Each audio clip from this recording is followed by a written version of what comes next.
GM friends, and welcome back to the Friends Validator YouTube channel. Today I'm sitting here with Brian and Jehan from Informal Systems, and we will talk about an update that is around the corner that hasn't got the attention that it deserves. It's taking place in the Cosmos Hub, and it's about essentially shipping Interchain Security 2.0. And with that being said, Brian, Jehan, welcome to the show. Thanks for having us. Thank you. Yeah, pleasure.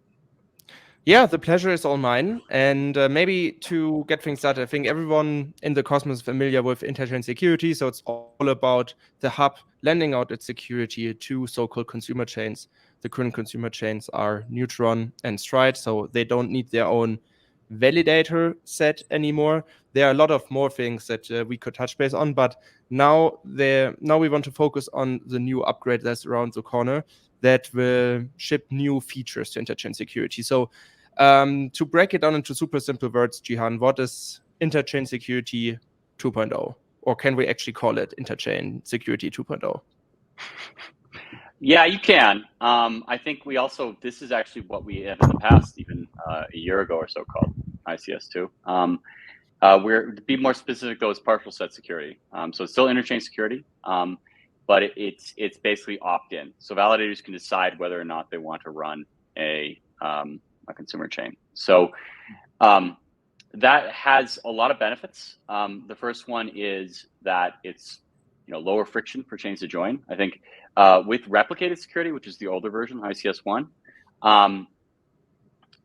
there's really a pretty high standard to which consumer chains need to be held. And we actually have two very high caliber consumer chains that met that standard, but also, since all the validators have to run it, it's kind of a high bar to meet. So we want to, with this new update, we want to make it so that smaller chains that are just launching, they can launch quickly and they can grow their security as they need it. So that means, like, if you're launching a chain, might have some promise, maybe a few validators first of all opt in, and then as the chain grows, the TVL grows, and also the rewards that the chain can offer also usually grow kind of in step with that.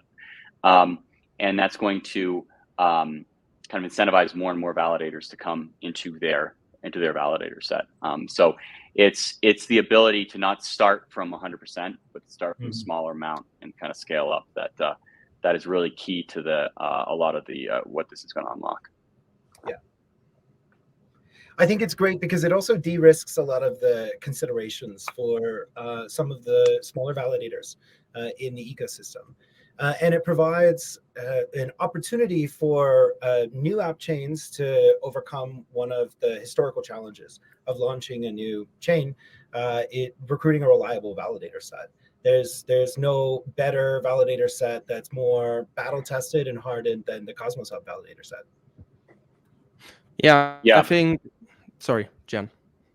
Go ahead, keep going. No, I'm just saying that I couldn't agree more on that because, actually, like, the Cosmos Hub is maybe the most battle-tested proof-of-stake blockchain out there. There are not many more that exist for so long and have been running without any major chain hold or something for that long. There are a lot of other blockchains that have a much harder time with that. So totally agree on this. And maybe for the sake of housekeeping, will there be any other major changes that will impact the current version of Interchain Security? So will new consumer chains still have to pass a governance procedure if they want to become part of Interchain Security, or will this also fall? Yeah, that's going to go away. It's going to be permissionless. And the very first version we launched, we may still have the governance proposals as sort of just as training wheels, I guess. But the system, given the fact you're not forcing anybody to validate a chain, anybody can create their chain and say, hey, come validate if you want. And so, there's no need for approval of that, because the validators give it their approval when they sign up to validate, and it's kind of more of a free market model versus a kind of centralized, hey, you have to validate this now. Yeah. I like to think of the hub validators becoming this kind of Shark Tank, so to speak, right? I mean, app chains coming for the best and pitching and saying, "Hey, validate for us," which is really win-win. As I mentioned, it's hard to bootstrap a good validator set.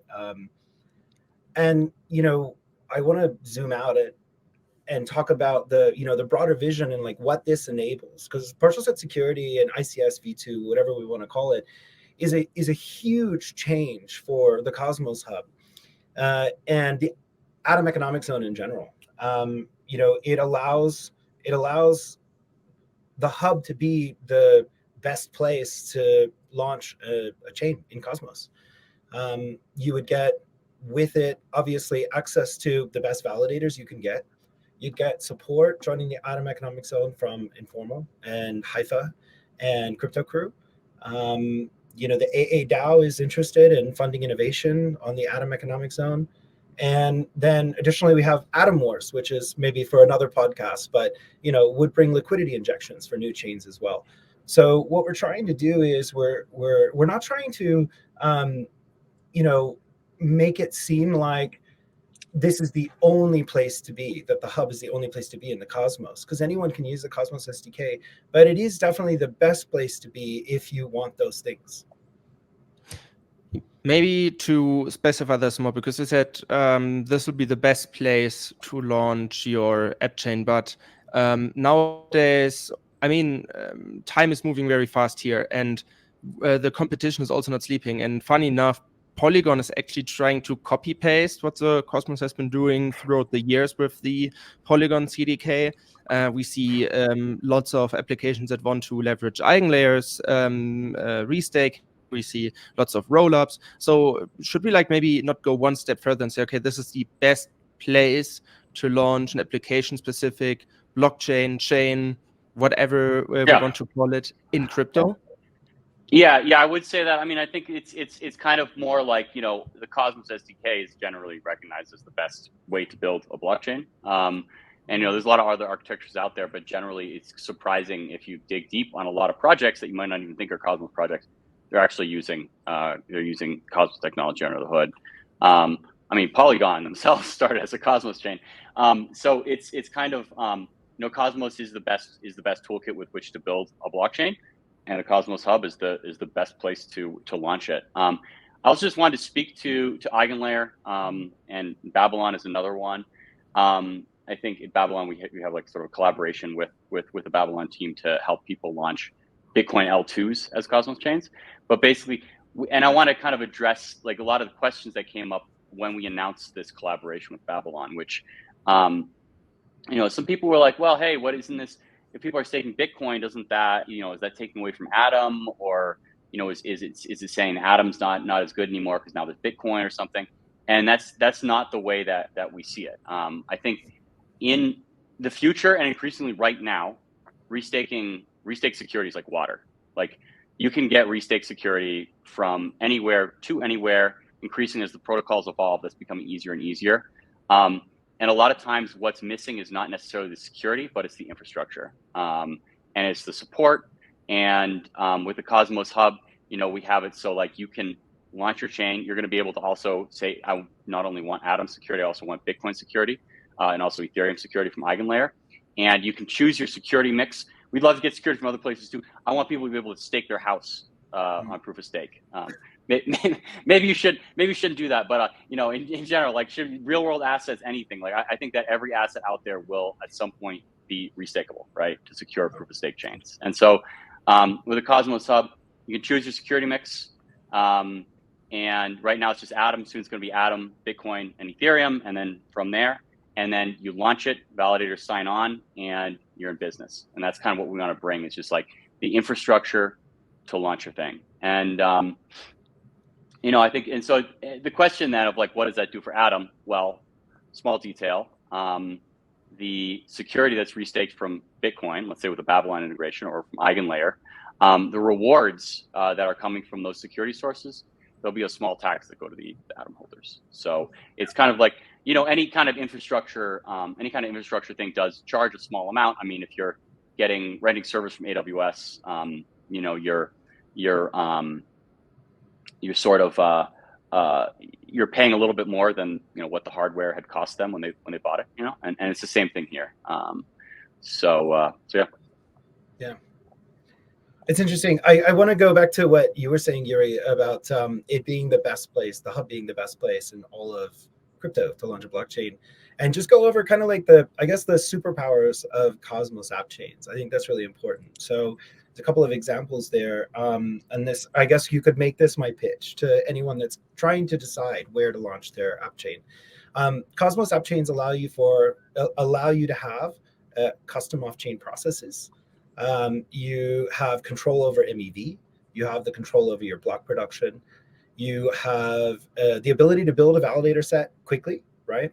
You have instant security, instant exposure and liquidity, and security through capital efficiency. And for those that are already built on the Cosmos SDK, that launched as L1s already in Cosmos, they have the option to migrate to the hub as well. So this pitch goes to everyone in the Cosmos, not just those that are in the AEZ or not launched yet. So maybe to break this down, like also Jehan, you described it well, there is still a lot of missing infrastructure in other areas of the industry in regards to launching your own chain style project, I will say, because there's so much more these days than just app chains. There are rollups, there are layer 2s, there's literally everything. But Cosmos has always been superior in terms of infrastructure. So maybe you have also seen the screenshot from Minscan, where you have seen so many different blockchains that evolved over the past 2 years in the Cosmos. The Cosmos grew rapidly because, in my view, you were able to launch a blockchain with the Cosmos SDK. You got interoperability via IBC, and you got consensus with Tendermint. So the 3 hardest parts of building a blockchain was basically solved just by launching a standardized Cosmos blockchain. But the Cosmos hasn't benefited from that. We're just nice to the crypto industry, but it's now the theory here to say, okay, we provide you with extra incentives to join the AEZ. You get all of this, what you have gotten already, and we give you extra incentives with the AEZ, with the ADA, with Atom Wars, and so on and so forth, to actually become an existent part of Cosmos, so that actually the hub profits from that finally, or like the Cosmos core, if you want to break it down like this. Yeah, I think it's kind of like, you also shouldn't underestimate the ease of doing something. So for projects that are startups, time is money. They're on very tight schedules. You have let's say a bull market starting, and you're like, shit, we gotta launch. So it's like, so with the offering we have here, it's like, sure, you can put together your own validator set. That's always been possible. With Interchain Security too, from the Cosmos Hub, you can do it like instantly, and that is very, very valuable. And once you're launched there and you're running, there isn't too much of a reason to switch. Like maybe you could have like some small percentage, like, as I said, there's that tax or whatever. Maybe there's a small percentage you could maybe keep for yourself or something, or have your stakers get a tiny bit more. But it's not necessarily a big compelling reason to switch. And so what we're trying to do is kind of just we want to teach people at Cosmos how to build an app chain, and then also naturally from that, like the easiest place to launch it is going to be on the Cosmos Hub, and that's what most people will choose.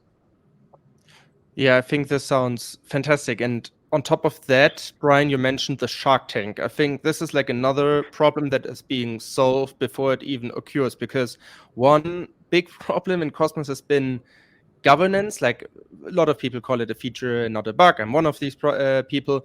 But we would basically evade the problem when a new potential consumer chain is coming, that validators can decide on their own whether they want to support it. So is this like kind of a way to already, evade an upcoming problem that, I don't know, a couple of big token holders can prevent a new upcoming chain that may be beneficial for the Cosmos to also become a part of Cosmos, even though a large part of cosmonauts disagree with them joining the AZ?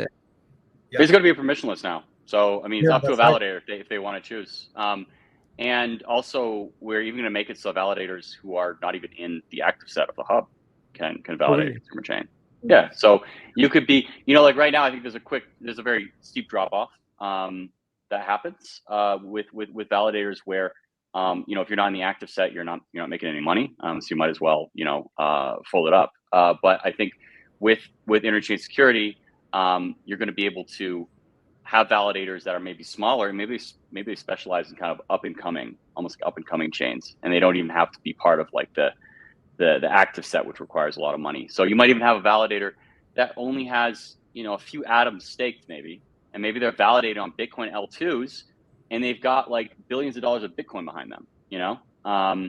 So that's the kind of thing where it's like we're providing, it's like a platform where you have validators coming together with innovative consumer chains, coming together with trillions of dollars in staked assets. I mean, once everybody stakes all their Bitcoin, it will be trillions of dollars. But yeah, billions of dollars now. Yeah, and I just want to say something that occurred to me as we're talking about this. Jehan just mentioned something and maybe buried the lead a little bit.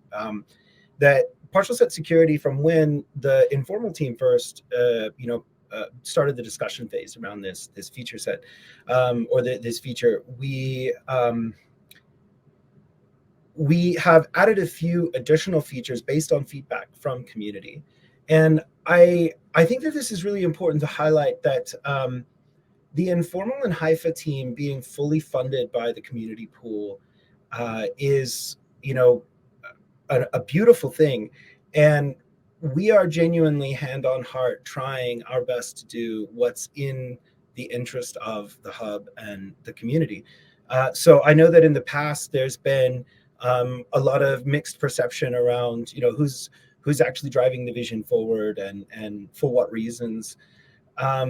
But it's a new day in Cosmos, and so I joined Informal 6 months ago as the ops lead, and what we really genuinely want to do is we want to bring the Cosmos together around the hub, so that we can put behind us some of the things that have happened in the past in Cosmos, and that we can actually build really great feedback loops between the validators, the chains on the hub, and the team building the software behind it, which is Informal and Haifa at the moment.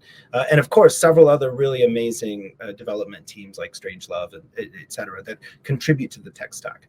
So I just want to, highlight there's, I think that's one of 3 features we've added in, right, Jehan, to this. So the first one is allowing for a chain to have validators outside of the active set, so that provides flexibility. There's also the ability, if I recall, to blacklist and whitelist certain validators if for some reason that's required.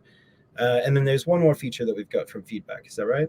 There's a few. I could actually, there's like 5 different. So basically, these are all in the category of kind of, well, validator side of the active set's a little bit different, but like there's generally features where we're allowing consumer chains in ICS2 to kind of manipulate the validator set in certain ways, or not manipulate, as this sounds bad, but, you know, sort of like to sort of put guardrails and controls in place. And so yeah, one of these is I think most chains, you know, not going to need this, but you could blacklist or whitelist validators.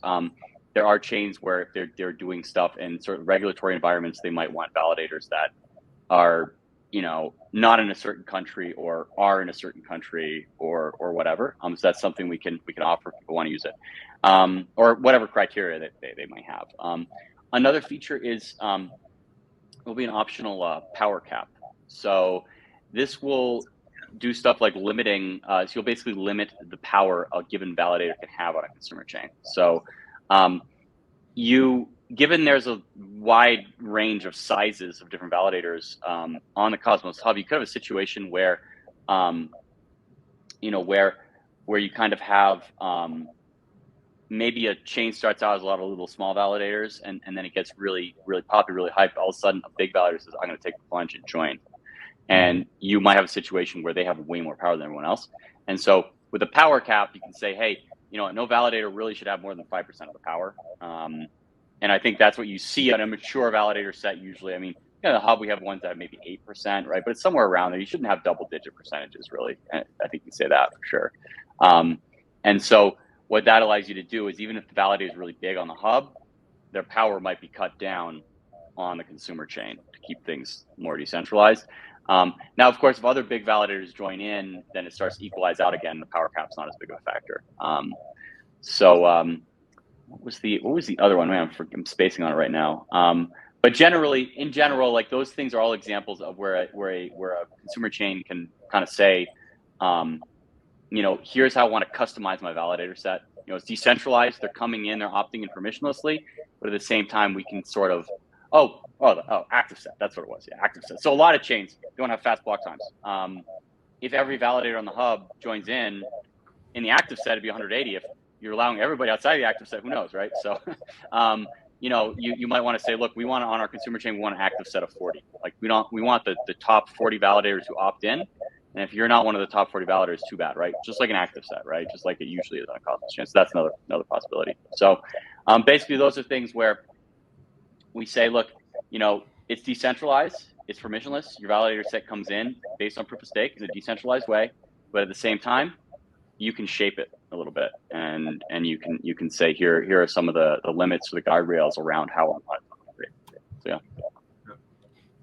I hear so many features and so many value adds for upcoming blockchains. So all of this is like kind of a sales pitch for becoming a consumer chain in such a way. So many people might wonder now, like, what's the plan here? So are there any upcoming chains already in the pipeline that you are talking to that might use these services? And also, will there be kind of a BD team that will, go to these conferences and try to convince like these projects to launch a consumer chain within the AZ instead of, I don't know, launch Rollup, Layer 2, or whatever?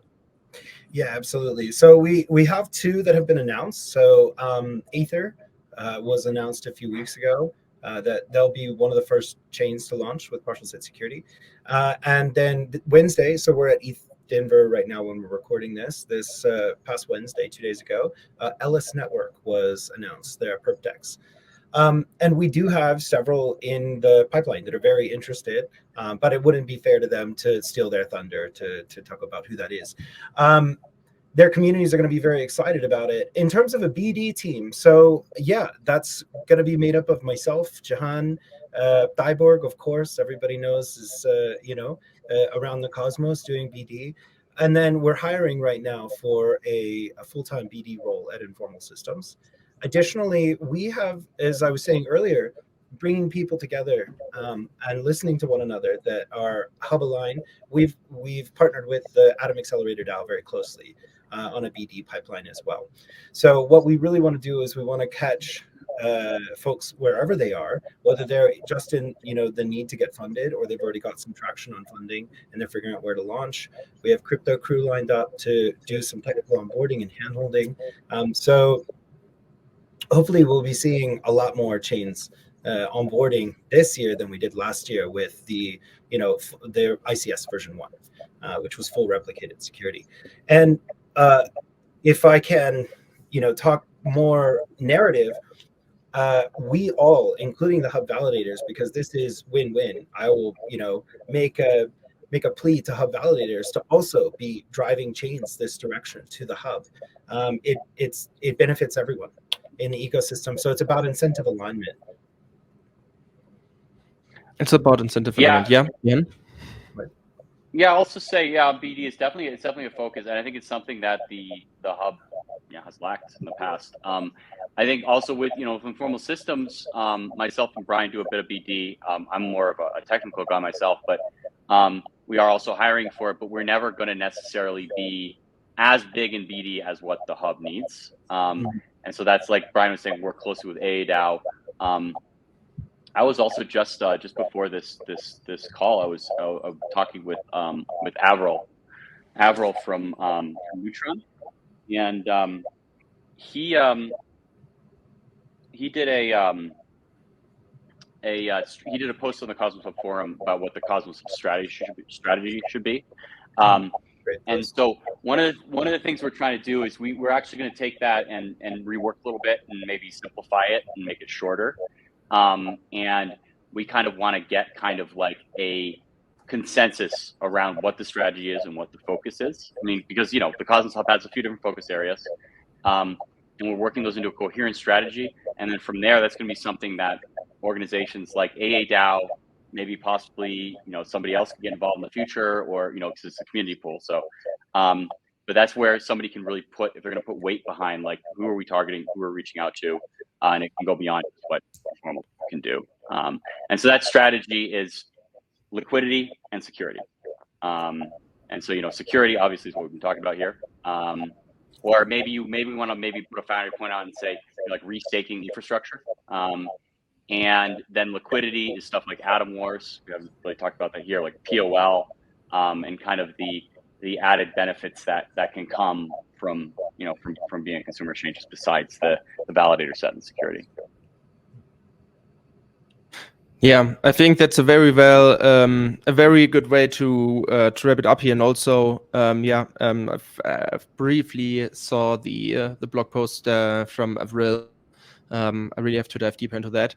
But yeah, I think this wraps it up very well in what direction we are heading here. So can you maybe talk a little bit more towards the end of the interview here about when will there be a major chain upgrade for the validators? Will we see a governance proposal? So maybe touch basing on the when and how. Mm-hmm. It will be soon. So we have a little bit more than that. So basically, our goal right now, and this is also what we set as our goal with the oversight committee. So through our funding, we have oversight from a group of people. And basically, the goal is that we are, and we're actually making really good progress towards that. We're going to have something in a test net by the end of this quarter. So that's that's the end of this month, I guess. So, basically, we're going to have that. You're going to have it basically, Interchain Security 2 in a test net.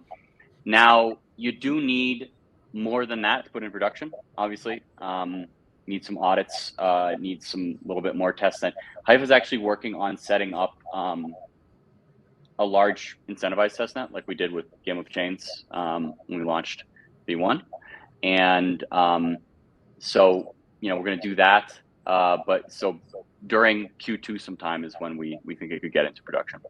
So yeah, but we'll have something kind of working that at least can be demoed, end of very soon. So, yeah. This sounds very, very promising. And yeah, you're right. The end of the quarter is almost here. So yeah, 2024 is coming with full speed here. So yeah, thank you guys so much for joining and providing these important updates. It really, really sounds promising what direction the Cosmos Hub is heading right now. And we are both in Denver right now here. And it's very interesting to see that lots of chains that have seen traction the past few years in other areas begin to speak the same language as the Cosmos, with app chains, with application-specific roll-ups and whatnot. So this is very, very interesting to see. But yeah, what I like some good ways to reach out to you to start doing some research or for projects that want to maybe start launching a consumer chain. Yeah, absolutely. So the best way to reach me is on Twitter. It's the first letter of my name, Brian, B-T-R-U-A-X. So that's at B-T-R-U-A-X on Twitter. Reach out to me there. I can also be reached through Telegram. If you just search me by first and last name, you'll find me as well. Great. Yeah, that wraps it up perfectly well. Feel free to reach out to Informal Systems. And yeah, with that being said, thank you so much once again for joining, and enjoy the rest of ETH Denver. Thank you. Thank you.